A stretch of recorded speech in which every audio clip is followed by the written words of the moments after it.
Olá, muito boa tarde. Está com o programa Eclésia, que hoje quer recordar as expectativas geradas há 50 anos por ocasião da convocação do Concílio Vaticano II. Antes, mostramos-lhe o decorrer dos trabalhos do Simpósio do Clero, que decorreu na última semana em Fátima.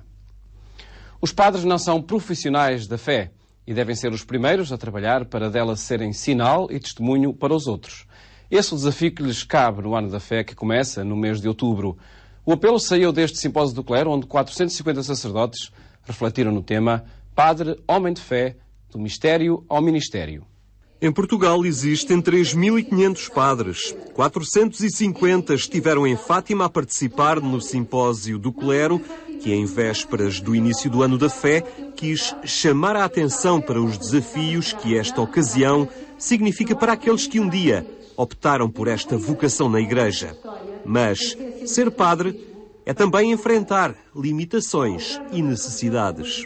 De facto, nós sacerdotes, que somos de algum modo profissionais, entendendo esta palavra naturalmente entre aspas, que não dessemos por adquirido o facto de sermos homens de fé sem mais, como se fosse uma coisa natural ou como se fosse um automatismo. O padre, como todo o cristão, é sem dúvida homem de fé, mas de uma fé que é um caminho que se está a fazer e que se não pode de modo nenhum dar por adquirido. É um desafio de todos os dias, no meio das diferentes ocupações que cada um tem, no exercício do próprio ministério. Nós somos efetivamente homens de fé, mas temos de ter essa consciência e temos de estar todos os dias a pedir a Deus que nos renove a fé e o desejo de fazermos este caminho. Foi esse o grande desejo que nós tivemos neste simpósio. E a fé não é uma conquista solitária. Ela ganha solidez na relação com os outros. É uma relação, e ou existe relação ou pura e simplesmente a fé desaparece. Eu costumo brincar com as crianças da catequese quando lhes dou a imagem que acreditar é querer acreditar. É como ir aos pontapés a uma bola numa rua acima. Se não se chuta para cima, ela vai para baixo. Não há estado neutro. Portanto, se não se progride, regride. Se não há neutralidade no processo de acreditar. Este Simpósio do Clero quis ser preparação para o Ano da Fé, um desafio lançado por Bento XVI, que assim quer chamar a atenção para a centralidade da fé na identidade dos crentes e da própria Igreja. Um processo onde os padres têm um papel a desempenhar. E, de facto, os sacerdotes vão ser protagonistas, como são, aliás, normalmente dentro da vida da Igreja. E eu penso que este ano vai ser um grandíssimo contributo, que foi uma intuição importante do Papa Bento XVI, porque vai ser um grande contributo a todos os níveis, porque a Igreja tem constantemente de voltar a pensar que se não vive da fé e se não vive para a transmissão da fé, pode falhar e falha com certeza na sua missão. Por este simpósio passaram figuras ligadas à Igreja, mas também artistas, empresários ou jornalistas, com a finalidade de proporcionar uma visão o mais completa possível do mundo concreto e real, onde o sacerdote exerce o seu ministério. A fé implica fidelidade à Igreja e não permite leituras pessoais de acordo com gostos ou sensibilidades. A advertência partiu de Dom José Policarpo no encerramento do Simpósio do Clero. O presidente da Conferência Episcopal Portuguesa lembrou também que a fé não se resume a uma atitude da inteligência. É um projeto de vida, uma exigência de santidade. Na sua intervenção no Simpósio do Clero, o Cardeal Patriarca de Lisboa lembrou que os padres devem professar a fé da Igreja com fidelidade, evitando leituras pessoais que contestem ou contrariem a doutrina católica. Se o sacerdote, no exercício do seu ministério, a relativizar esta fé da Igreja e ao sabor dos tempos, das teologias e correntes de opinião, optar por uma maneira pessoal de acreditar, ele torna-se um funcionário do sagrado. Deixa de ser pastor deste povo que professa a fé dos apóstolos. A própria Igreja, povo crente, exige de nós essa fidelidade e ajuda-nos nela. No hebraico antigo, numa intervenção intitulada O Padre Peregrino da Fé, Dom José Policarpo disse ser preocupante saber de sacerdotes que, acerca de aspectos vitais, ousam a sua própria opinião. É preocupante saber de sacerdotes que, acerca de aspectos vitais, ousam dizer: a Igreja pensa que, mas eu penso de outro modo. Quantos ensinamentos são proferidos por sacerdotes, sobretudo na orientação pastoral dos fiéis, afastando-se da verdade da Igreja expressa no seu magistério autêntico. Para o presidente da Conferência Episcopal Portuguesa, ser hoje peregrino da verdade pressupõe fidelidade e conversão contínua. Dom José elogiou também os que são capazes de dar testemunho do seu ser cristão na família, na profissão, na vida pública, no exercício dos carismas e ministérios a que foram chamados. A ausência de valores, o digital, a comunicação virtual são algumas das características que marcam o mundo em que vivemos. E perante esta realidade é exigido ao clero que esteja presente nesta nova terra de missão. Uma ideia transmitida aos participantes do simpósio do clero quando se analisava a sociedade atual. A Igreja não funciona numa bolha de ar de fé. Deve ter em conta o contexto em que hoje está inserida. Uma afirmação de Helena Matos, que durante o simpósio do clero relembrou que este mundo em que os padres se movem está profundamente marcado pelo envelhecimento da população, pelas crises económicas e identidade. E como tal, é pedido ao clero uma maior afirmação. Neste mundo em que muitos homens são padres, esses padres têm um papel, para lá da questão religiosa e da fé e do seu papel numa determinada igreja, têm também um papel civilizacional, cultural, que é da afirmação dos seus valores, neste caso dos seus valores católicos, e que são, mas também para as outras igrejas, da afirmação dos seus valores, porque esses valores, no caso do cristianismo, e não só, são matriciais da nossa cultura. E, portanto, uma cultura tem de saber o que é. Não é? Portanto, este espaço do mundo tem de saber o que é em termos de identidade e, no caso, como é que o cristianismo e o catolicismo a marcaram profundamente. Porque se não sabe isso, não sabe, não sabe nem de onde veio, nem para onde vai. Uma cultura cada vez mais direcionada para o digital, onde o clero deve ter a coragem para conquistar espaços nos meios onde a Igreja não está presente. Afinal, o ciberespaço é hoje uma nova terra de missão. Na perspectiva de olharmos para a comunicação social ou para os meios da comunicação social, não simplesmente como meios, ou não fundamentalmente como meios ou como instrumentos, mas como um território, um continente que é agora habitado por todos e que é território e continente de evangelização. E por isso temos de estar atentos às características deste homem novo que habita este novo continente. Uma nova linguagem, novos interesses, nova velocidade, um eterno presente. E aí, o que é que temos de dizer? E temos que apresentar uma pessoa. Temos que apresentar a pessoa de Jesus Cristo. Temos de ter em Paulo, porventura, um grande modelo de evangelizador. E assim como Paulo dizia, ai de mim, se não evangelizar, eu penso que o padre de hoje e o cristão de hoje deve dizer, ai de mim, se não comunicar. A comunicação social é um lugar de encontro, de confissão da fé, mas o virtual não deve substituir o real. Declarações do diretor do Secretariado Nacional das Comunicações Sociais da Igreja durante a conferência A Mesma Fé, Lugares Diferentes. Os padres devem estar disponíveis. Uma disponibilidade reforçada pelo padre Helder, que relembrou aos colegas presentes no simpósio que o trabalho em rede não deve descurar o convívio com as pessoas. Uma linguagem mais simples, próxima, compreensível, de acolhimento, de atenção para com as pessoas, que incentiva mais do que condena, e tenho a impressão que depois, no convívio, depois das celebrações, as pessoas têm já mais uma vontade para falar com o padre e sente-se, de facto, assim, essa vontade. Os desafios da fé no meio hospitalar também não foram esquecidos. A trabalhar há 3 anos no Centro Hospitalar do Médio Ave, em Famalicão, o padre Jorge Vilaça testemunhou histórias com nome e com cheiro. Afirma que a sua missão é ser perfume na vida dos doentes que visita. Sendo um hospital, um átrio, não de gentios, mas de toda a gente, porque é o átrio de toda a gente, a presença do padre mais do que a presença do padre, a presença da fé é obrigatória e o próprio Estado português o reconhece. Repare que se for ler o decreto-lei que institui o novo serviço de assistência espiritual e religiosa, se for ler as linhas, diz-se claramente existe uma conexão entre saúde e espiritualidade.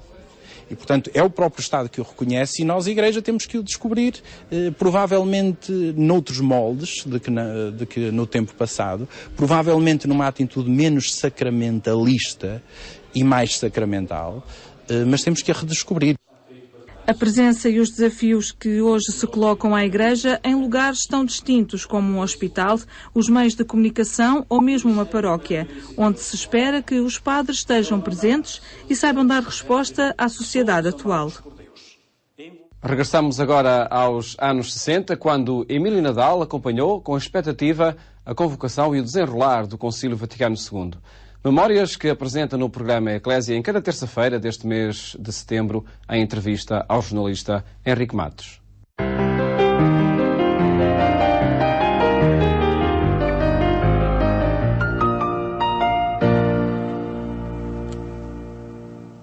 Muito boa tarde, estamos de volta para olhar o Concílio Vaticano II e, de forma particular, os tempos que antecederam a sua convocação. Connosco está a pintora, a doutora Emílio Nadal. Obrigado por estar uma vez mais na nossa companhia aqui do programa Eclésia. Refletíamos a semana passada sobre o envolvimento da juventude também na ânsia da liberdade, da discussão, das linhas de pensamento, da entrega aos ideais. Uma juventude à qual pertencia e que estava inserida nessa altura numa igreja excessivamente piramidal, hierarquizada, onde a margem para as análises críticas, a opinião, quase não tinham lugar. Pois, era de facto assim. Embora, como eu também referi na altura, na JUC havia em determinados meios, sobretudo com os padres, vou referir, do padre Manuel Antunes, o padre Honorado Rosa, do António Reis Rodrigues também, eram pessoas de altíssima... uma visão além do tempo. Uma visão muito além do tempo. O Dr. Rodrigues, inclusivamente, quando uma vez já entrando quase num riorismo em que o meu marido e eu, que ele era da JUC de Direito, procuraríamos queimar uns livros daqueles que estavam no índex, onde estou-se a rir, como está a rir neste momento, e digo, não façam isso, por amor de Deus. Portanto, havia ali já toda uma atitude completamente diferente e, portanto, isso é que era importante e, ao mesmo tempo, nos fazia sentir mais a diferença que havia entre esses espaços de possibilidade realmente de uma igreja muito mais aberta, tudo para todo o outro contexto, não é? Como é que estes sacerdotes depois se situavam entre a hierarquia mais da linha tradicional e o contacto com os jovens que reclamavam mudanças, que queriam pensar diferente, pensar pelas suas cabeças, e depois como é que eles geriam esta tensão? Isso era eu difícil. Gostava de saber, devia ser difícil para eles. Em todo caso eram pessoas extremamente inteligentes, extremamente espirituais e também eu penso que tinham um grande apoio a nível cultural, de visão cultural no cardeal Manuel Sergeira. Pois, porque no fundo foi ele que fez todo aquele envolvimento do Seminário dos Olivais, não é? Uhum. Que realmente preparou toda uma geração de padres muito bem preparados sobre o ponto de vista nomeadamente estético, que também deu origem depois a acompanhar e a aceitar o movimento de renovação da arte religiosa, uma das pessoas fundamentais em todo esse percurso e também em todas essas dificuldades foi o arquiteto Nuno Teotónio Pereira, que ainda há pouco tempo recebeu o Prémio Árvore da Vida, e padre Manuel Antunes, precisamente, e portanto, aí havia toda um meio que era propício a um diálogo. É claro, eu penso que o Sr. Cardeal depois é que se confrontou com aquilo que não esperava, ou seja, que com a autonomia dos leigos. Quer dizer, os leigos eram considerados aqueles que não eram, dentro desse tal modelo piramidal, aqueles que não pertenciam à hierarquia. Quer dizer, a visão do Concílio sobre os leigos é que foi completamente diferente. E nós próprios, como leigos, fomos adquirindo essa consciência, sobretudo naquela altura em que foi preciso dizer, pronto, agora não podemos continuar. Nós não podemos continuar digamos, a perfilhar, ou pelo menos a identificar-nos com determinadas posições, ao mesmo tempo que a hierarquia também não se identificava, nem podia dar, nem queria, ou naquele contexto, não podia dar cobertura àquelas de toda uma geração de jovens realmente muito bem preparados também por todos esses padres que os acompanharam. Podemos falar de uma intencionalidade desses padres, da própria Igreja, em preparar uma geração para depois da viragem política do país, que nessa altura ainda estava numa ditadura? Isso não posso dizer. Não posso dizer porque a filosofia que reinava e que foi durante muito tempo é que mais tarde ou mais cedo nos haviam de dar razão. Era isso que o Dr. Salazar dizia, mais tarde ou mais cedo nos vão dar razão.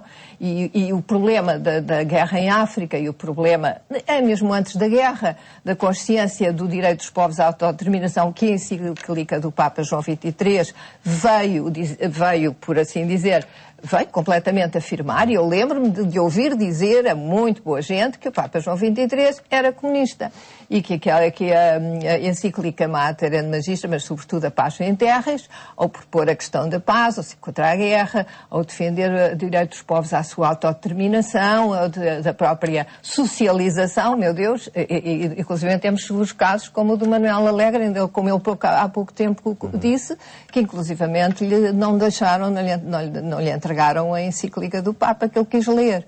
Portanto, a questão não era só com os leigos, a questão era realmente até com a própria Igreja Universal, mas sobretudo por causa da sociedade. A sociedade reinante, digamos assim, tinha muito poder sobre a própria Igreja.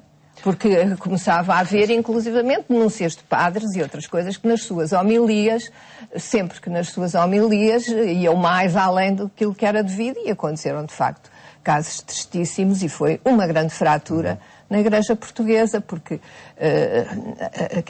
as condições e as situações eram muito complexas por uns que não tinham coragem de afrontar um poder que de facto estava muito instituído, e acho que como aliás se viu, passaram muitos anos até que o problema, enfim, a situação política do país evoluiu noutro sentido, não é?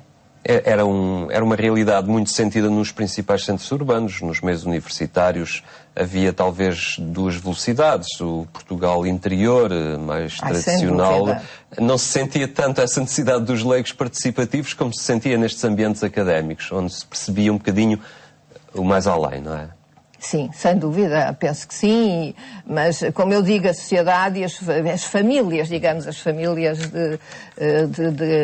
muito instituídas ao nível da própria opinião, ao nível do poder, ao nível da finança, tinham uma grande força nesse sentido, não é?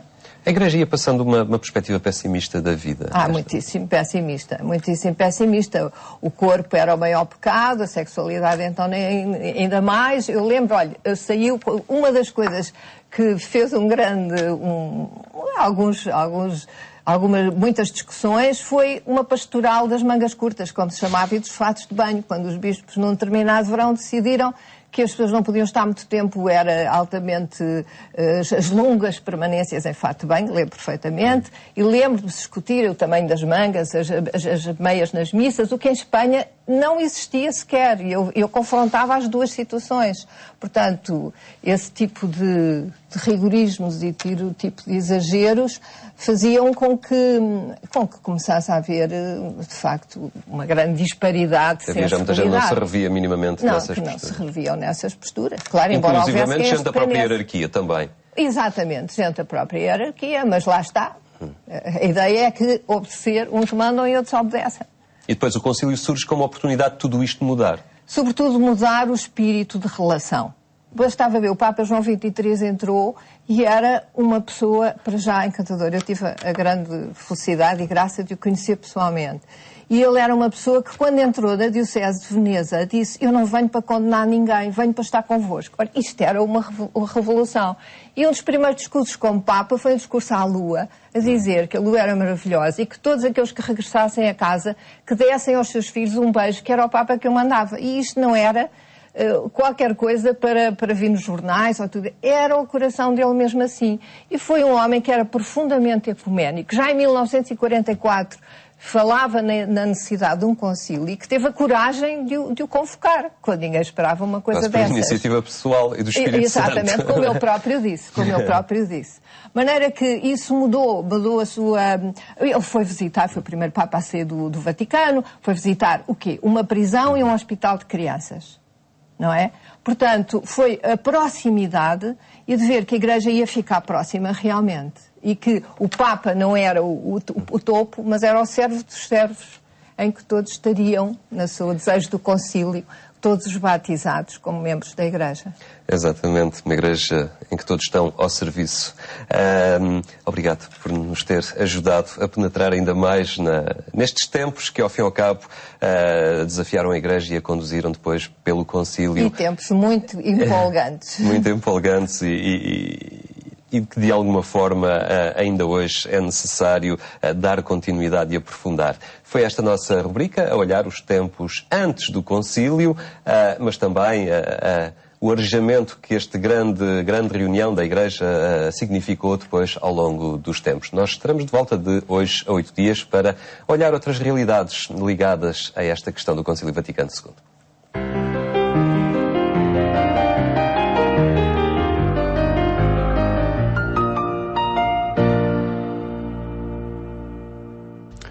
Os tempos do Concílio Vaticano II, recordados no programa Eclésia em cada terça-feira. Conteúdos que estão também disponíveis na internet, assim como todos os que, de segunda a sexta-feira, apresentamos neste espaço. Veja o portal agência.eclésia.pt e conheça também as notícias que marcam a atualidade religiosa em Portugal e no mundo.